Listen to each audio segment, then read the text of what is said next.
night. Roll initiative. Ladies and Gentlenerds, welcome to our second installment of Commander Mailtime. I am Michael from Nerds Unite, and this is the show where I open on camera the cards that I get in the post that I use to build and update decks for Commander in my personal collection. So let's jump into today's shipment to see what we get. First off, the packaging is really nice. We have a proper bubble envelope, we have the cards taped to this cardboard bit, and then inside an additional Ziploc bag. So that's pretty good. I'm quite happy with this. Then in addition, the cards seem to be protected by some of these little tokens here. Our first card for today is Animate's Dead. Now this is a good one. I'm not going to talk about the decks just yet. That's going to come in a little bit, but I will go into the specifics for each deck these cards are going to go into and why I'm putting them in there. Next we have a borderless arid mesa. This gorgeous land. I really like this one. The reprint of Enlightened Tutor. I love the old school frame on this. A Supreme Verdict. And this is probably my personal favorite for today. It's Keranos, God of Storms, and this is the original Theros print. And then just a couple more tokens for protection. So here we have it. 5 new cards for today, and so let's jump into the decks in just a second.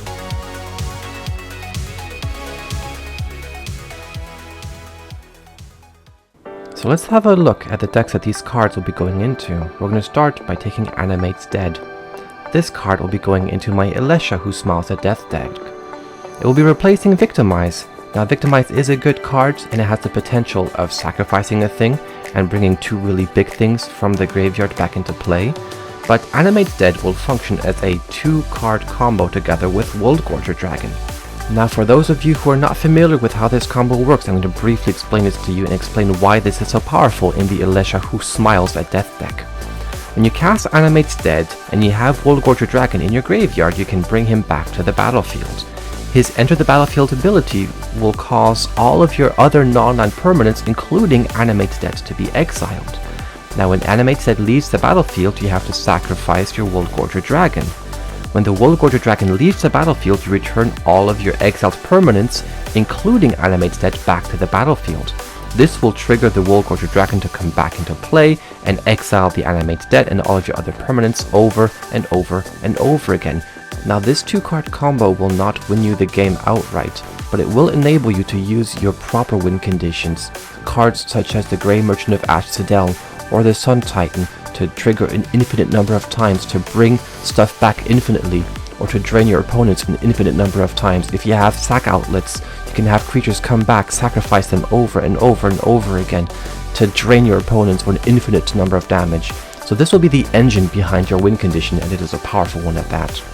Now the next card on our list is Arid Mesa. This card will also be going in our Alesha Who Smiles at Death deck. It will be replacing Terramorphic Expanse for obvious reasons.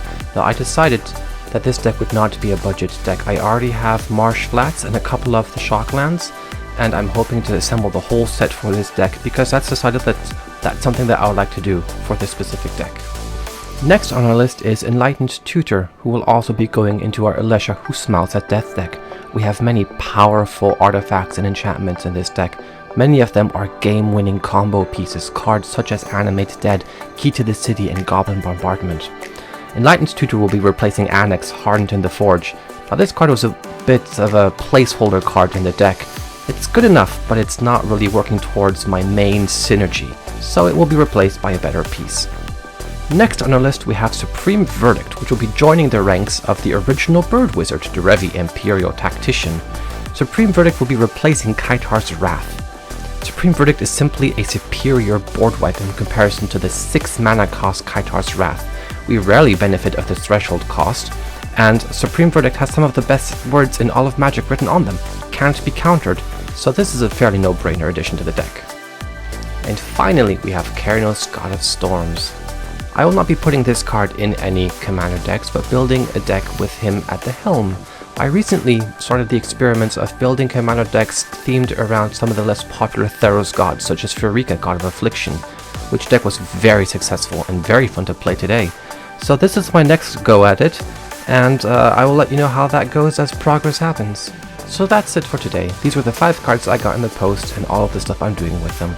If you liked what you saw, please let me know what it is you liked, if you liked my deck building ideas, and if you wanted to see more of my Mailtime and deck building videos, please like this video and subscribe to our channel. I will be adding the deck list of each deck mentioned in the video into the description below, so if you're curious to see the full deck lists, please go ahead and have a look. I use Mox Field as a tool to build my decks and I find it very useful, so go ahead and let me know what you think about that. And until next time, I hope you guys have a good one.